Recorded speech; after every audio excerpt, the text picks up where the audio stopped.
సదాశివసమారంభాం వ్యాసశంకర మధ్యమాం అస్మదాచార్యపర్యంతాం వందే గురు పరంపరాం. జ్యోతిష్ శాస్త్రాన్ని భావతరాల వారికి ప్రసాదించిన ఋషుల యొక్క పాదపద్మాలకి నమస్కారం చేసుకుంటూ, అలాగే నాకు ఈ జ్యోతిష విద్యను నేర్పిన గురువర్యులు జ్యోతిష బ్రహ్మ కీర్తిశేషులు శ్రీ ఏరంకి సూర్యనారాయణమూర్తి గారు, సూర్యశ్రీ దైవజ్ఞ గారి యొక్క పాదపద్మాలకి నమస్కారం చేసుకుంటూ, ఓం శ్రీ మహాగణాధిపతి నమః, శ్రీ గురుభ్యో నమః, హరి ఓం. వీక్షకులందరికీ నమస్కారం. మిథున రాశి వారికి మిశ్రమమైనటువంటి ఫలితాలు గోచరిస్తూ ఉన్నాయి.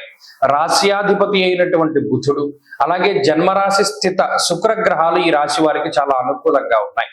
ప్రత్యేకించి చంద్రబలం కూడా తోడవడంతో ఈ రాశి వారికి 3 గ్రహాల తాలూకు శుభ ఫలితాలు ఈ వారంలో కనబడుతూ ఉన్నాయి. అయితే అటు అర్ధాష్టమ కుజుని యొక్క దోషము, దశమమందు వక్రించినటువంటి శనేశ్వరుని యొక్క స్థితి, అలాగే ఈ 2వ స్థానమందు ఉన్నటువంటి రవిగ్రహం యొక్క స్థితిగతులు, జన్మ గురుడు, ఇవన్నీ కూడా కొంత ఇబ్బంది పెట్టేటువంటి అంశాలు.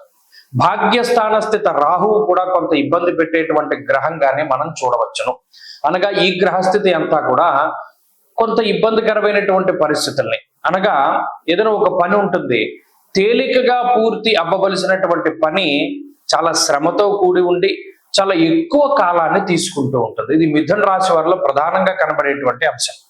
పోలీ ఈ పనే ఉంది, 10 నిమిషాల్లో అయిపోతుందని అనుకుంటారు, కానీ ఆ పనే అవ్వక చాలా రోజుల పాటు మిమ్మల్ని ఇబ్బంది పెట్టడం అనేటువంటిది కొంత చికాకును కలగజేస్తుంది. అలాగే ఏవైతే తేలికపాటివి అని మీరు భావిస్తారో అవే భారంగా మారుతూ ఉంటాయి.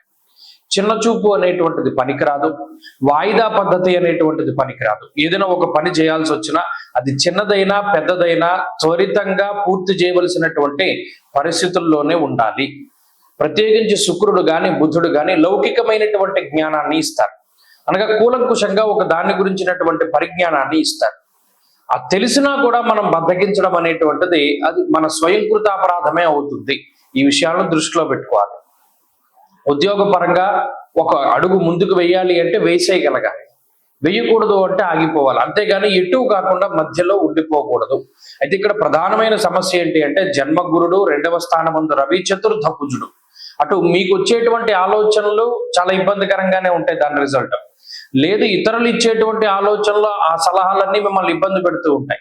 భాగ్యహాని భయం క్రూర బంధువైరం ధనక్షయం.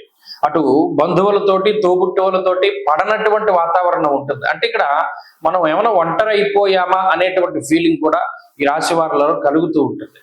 ఇవన్నీ కూడా మానసికంగానే వేధిస్తాయి. ప్రధానంగా గుర్తుపెట్టుకోవాల్సిన విషయం ఏంటి అంటే మానసిక సమస్యలు కొన్ని అధికంగా ఉంటాయి. శారీరక బాధలు లేవు, అప్పుల బాధలు ఉండవు, అలాగే కొంత ఏదైనా ఖర్చు ఎక్కువగా పెట్టేటువంటి పరిస్థితులు ఉన్నప్పటికీ సకాలంలో ధనం చేతికి అందుతూ ఉంటుంది. అయితే ఇది విదేశాల్లో ఉండేటువంటి మిథున రాశి వారికి మాత్రం కొంత ఇబ్బందికరమైనటువంటి సమయం. వీరు ఈ గ్రహస్థితి నుండి బయటపడడానికి ప్రతినిత్యము దత్తాత్రేయ స్వామి వారి యొక్క ఆరాధన, సిద్ధమంగళ స్తోత్రాన్ని పఠిస్తూ ఉండడం చెప్పదగినటువంటి సూచన. ఈ వారంలో కలిసి వచ్చేటువంటి రోజు బుధవారంగా చెప్పవచ్చును. అదృష్ట సంఖ్య 5, అదృష్ట వర్ణము తెలుపు.